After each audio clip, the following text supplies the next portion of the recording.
नमस्कार, VT live में आपका स्वागत है। मध्य प्रदेश विधानसभा चुनाव के बाद 15वीं विधानसभा का गठन और दूसरा दिन। यकीनन ये दूसरा दिन चुनौतियों से भरा रहा, जहां सत्ता पक्ष कांग्रेस चिंतित थी वोटिंग को लेकर, क्योंकि कल जैसे ही बीजेपी ने यह निर्धारित किया कि वो विधानसभा अध्यक्ष के लिए प्रत्याशी खड़ा कर रही है, कांग्रेस की चिंताएं बढ़ गई थीं।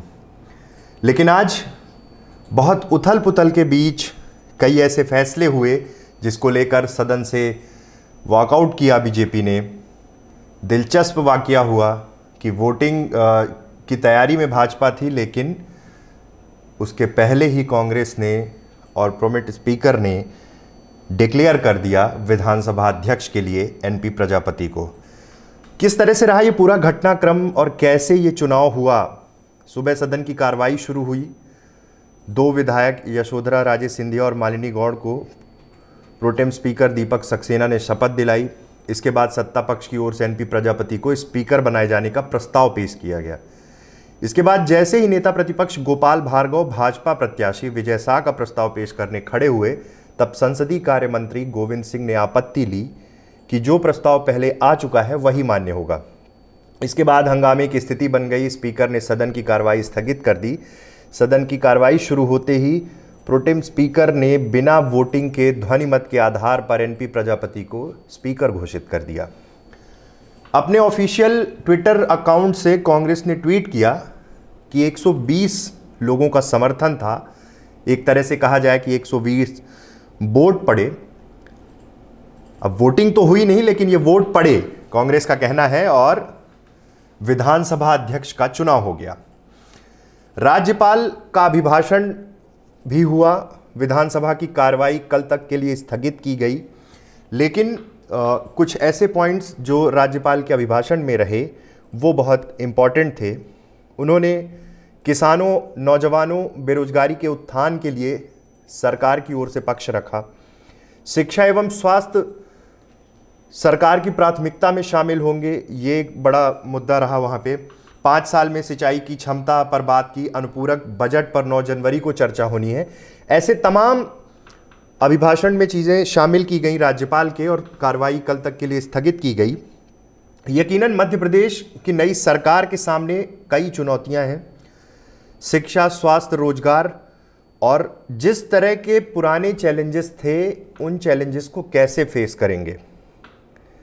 सरकार को जो बहुमत का आंकड़ा है उसको लेकर भी एक दबाव की स्थिति जो सहयोगी हैं, जिनका समर्थन प्राप्त है, वो बना रहे हैं। बसपा की विधायक ने कहा कि उनका मंत्री बनना तय है। 25 जनवरी तक का एक अल्टीमेटम दे दिया गया है कि उसके पहले मंत्री बनाया जाए। कांग्रेस के कुछ विधायक भी असंतुष्ट हैं। यकीनन वरिष्ठता के आधार पर शायद कुछ लोग रह गए हैं, कुछ लोगों को जगह नहीं मिल पाई है मंत्रिमंडल में।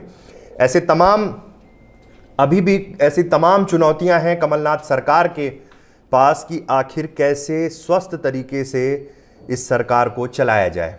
लेकिन इन चुनौतियों के बीच में जिस तरह से सरकार एक्शन मोड में है, सरकार के मंत्री जिस तरह से काम कर रहे हैं, वो कहीं ना कहीं सरकार के दृष्टिकोण से बहुत पॉजिटिव है। एडमिनिस्ट्रेशन बॉडी को दुरुस्त करने की बात कर रहे हैं, प्रशासनिक व्यवस्था सुधारने की बात कर रहे हैं। लेकिन देखना यह होगा कि जिन मुद्दों के आधार पर भ्रष्टाचार के जिन प्रमुख एजेंडे को सामने रखकर मध्य प्रदेश में ये सत्ता परिवर्तन हुआ है या कांग्रेस की सरकार आई है, उन मुद्दों पर कांग्रेस का स्टैंड क्या होगा।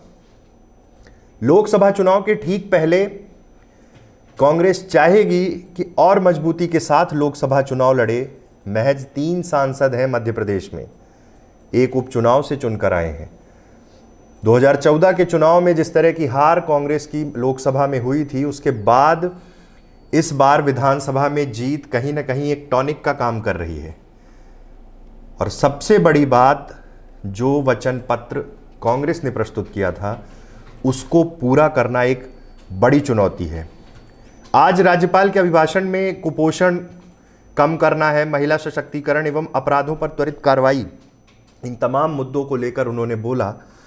लेकिन अब देखना होगा कि कमलनाथ इन सभी मुद्दों पर कितनी तत्परता से काम करती है कमलनाथ की कैबिनेट, क्योंकि ये जो 114 का आंकड़ा है और बहुमत के लिए जो निर्दलीय और अन्य दलों का समर्थन है, समय समय पर वो लोग डराते रहेंगे।